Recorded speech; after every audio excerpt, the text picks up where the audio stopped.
So much so that you could put a glass of beer on her head, bowl of potato chips, she wouldn't spill a thing. And Paul said that was kind of like finding gold. It was very handy when he watched television, when he was watching football.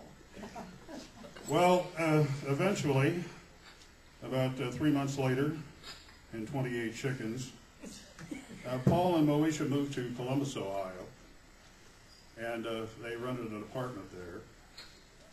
And about a week after the marriage ceremony, Moesha had a fine young baby boy that they called Vernon David Smith. But for short, they just called him VD. So there they were in their apartment, their love nest, with Moesha banging away all night, and VD running rampant.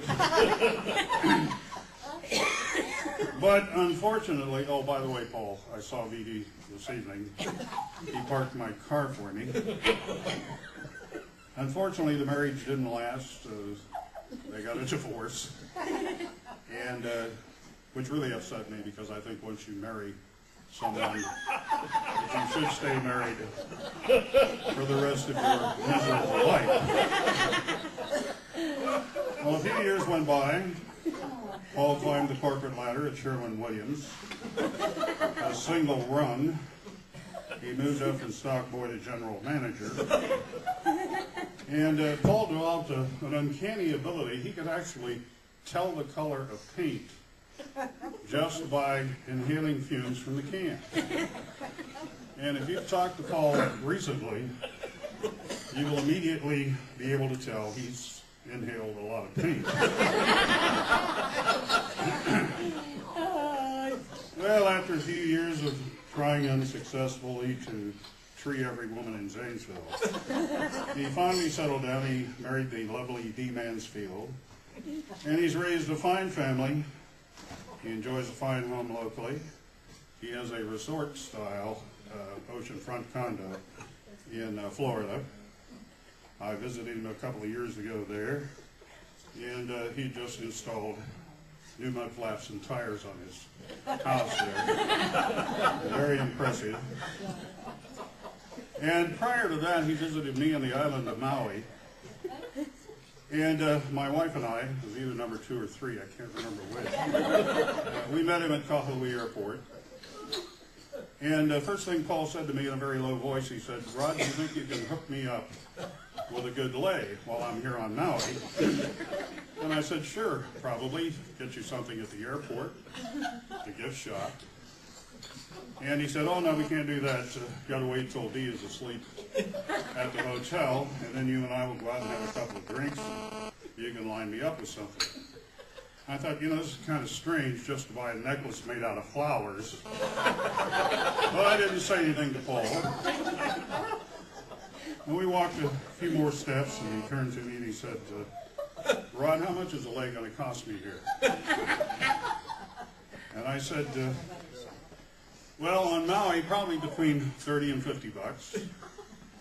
But I assured him it would last a long time, and the aroma would be really nice." And Paul said, "Well, back in Zanesville, I never paid more than $10, and they never lasted more than 5 minutes, and the aroma was not all that good." So I really missed Paul when he left. A little tear kind of formed here in the eye. And prior to tonight's gathering, I had a conversation with him, and he recalled the time that he took a supporter, athletic supporter, from a gym bag at school and placed it in a lunchbox belonging to an unsuspecting ROSECRANS female student. So he and I went to the cafeteria, waited for her to show up, and you could tell by the expression on her face she was looking forward to her kielbasa sandwich. She opened the lunchbox and was very embarrassed, turned red, threw it on the floor. And I asked Paul, if he'd returned that athletic supporter to its rightful owner. And he said, "No, he still had it." I said, "You still have it?" He said, "Yes, he keeps it under his pillow. He slept with it since graduation, under his pillow. So I talked to him, and he agreed to bring it in tonight. And later on, we will present that artifact to its rightful owner. Well, now on the serious side for just a moment, I consider Paul a much cherished pal, a man with a great sense of humor, good father and husband, and a real man. And Paul, I would like to present you with something you never got on Maui. Another way? And we had this flown in this morning from Maui. It's still very fresh. And all your classmates sent in checks to pay for it. All the checks cleared except one from Miami. So Paul, if you'll come forth and get your lay.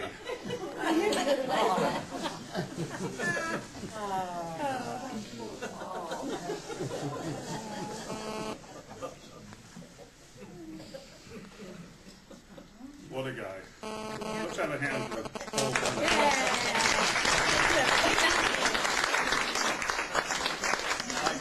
I do have to tell you that, yes, when we arrived on Maui, we checked into the condo we'd rented, and the girl at the desk said, "You have a gift in the refrigerator." So I'm thinking, well, this is a classy place, you know, bottle of wine, some cheese, whatever. And we got up there and opened, no, this is serious. When I opened the refrigerator, there were two beautiful Hawaiian leis.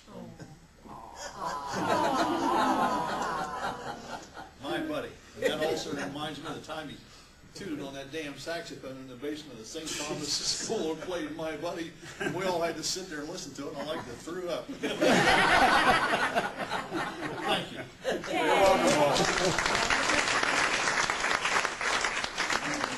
Well, as you all know, St. Thomas and St. Nick were merged and became ROSECRANS. But did you know the rationale behind the decision to do that?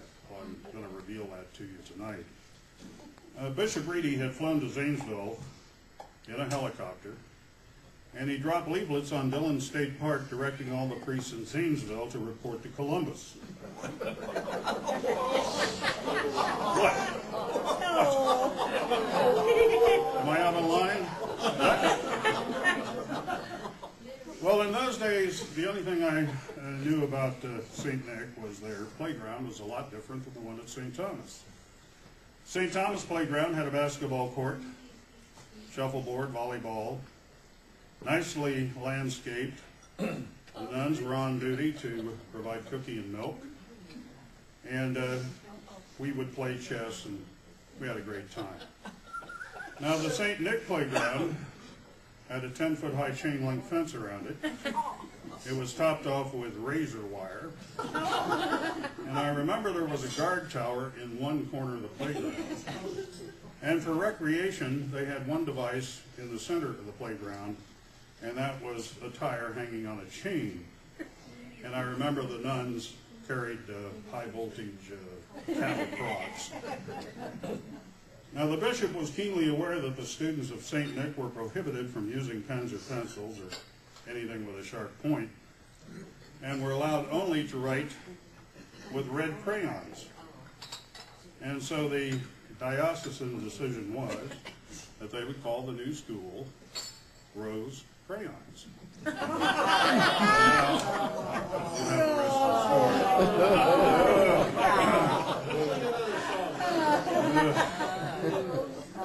Now, with the merger completed, we all settled in for our final years of schooling in Zanesville. And you know, our school really excelled in sports, thanks to some really tremendous athletes like Leo DiDonatis, Bill Durant, Wilf Mailing, Jim Davis, Harold Grayton, and of course Bob Roll. I talked to Bob's gorgeous wife tonight, and she said that Bob doesn't play basketball anymore, but he dribbles quite a bit around the house.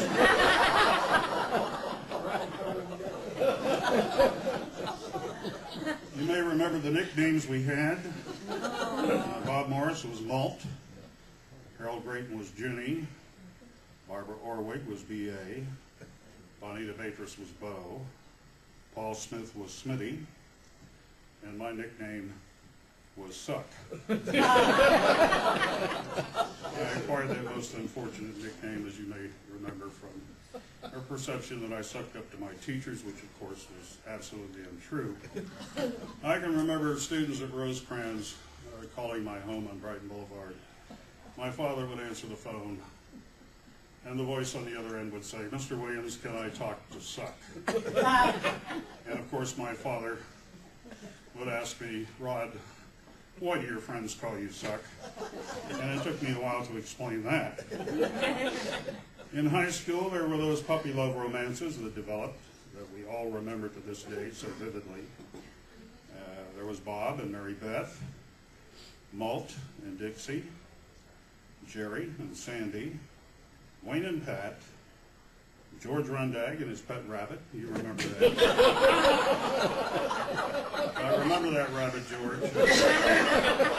Teeth knocked out, ears all stretched out of shape.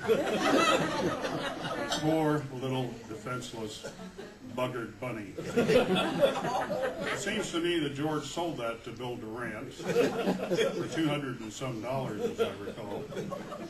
And I don't know what happened to it after that. I definitely want to.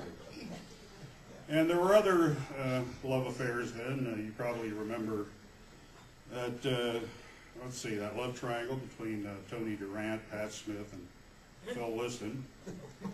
And as you know, Pat was able to break up Tony and Phil and marry Phil. And, of course, Bonita was telling everybody how much she loved Dick. And so did Sally Holmes, Dick Andrews, and Dick Bob. And Leo and I were, and still are, in love with Barbara Scarrett. Isn't that right, Leo? Always. Always, yes. And speaking of Anita, she's become a very successful real estate agent, as you all know, along with Mary Jane Levy, both having sold a whole bunch of ghetto and white trash property over the years. They both drive Cadillacs, and the trunks are stuffed full of money. And Bonita got started early in real estate. She leased an apartment while she was in high school. And some of you probably remember that. It was a select group. Her parents certainly didn't know about it. But she's advised me tonight that she's not going to renew the lease on that apartment.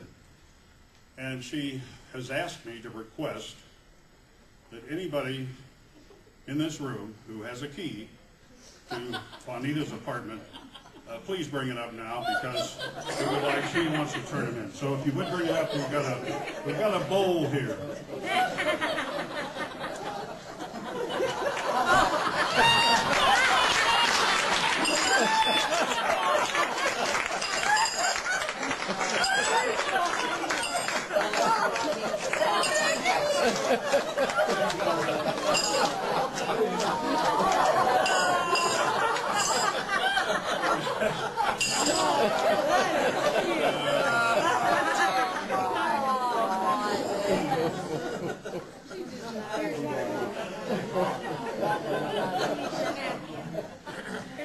Okay, we have that artifact I was talking about, and it's right here.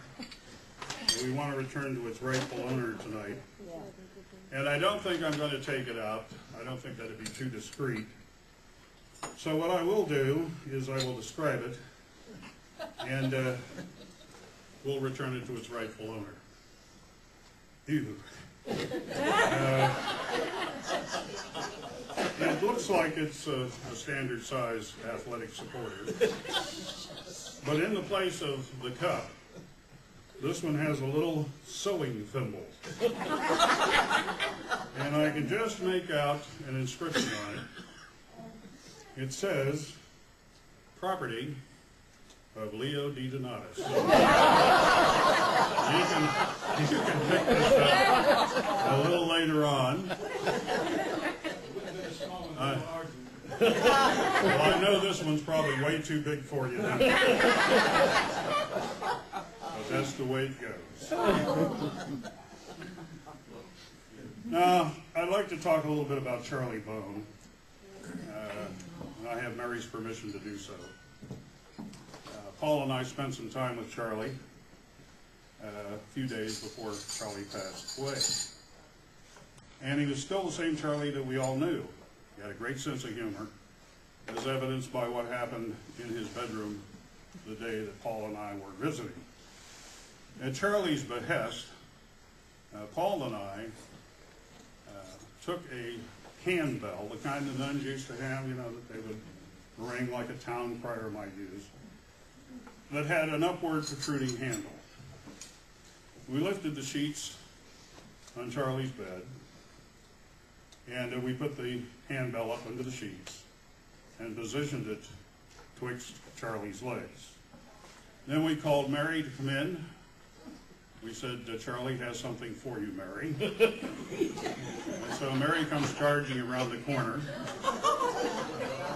And here's Charlie. It looked a lot like this. Well, you get the idea. And we all sat down and we had a great laugh. So he had a sense of humor right up to the very end. He said something to me that I want to pass on. And that is, he shook my hand, he said, Rod, someday we will meet again. And you know, I got to thinking about that, and I think he's absolutely right. I think that everyone in this room, all of us, will meet again someday. Whether it's next year's or the next reunion, I guess it won't be next year, or whether it's a reunion in another dimension, like up there in the clouds, if you will.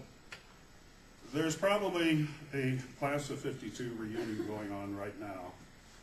And on that organization committee up there in the clouds, probably Nina Bruni, Sarah Burkhart, Sue Smith, Margaret Burgess, and Nancy Hempler.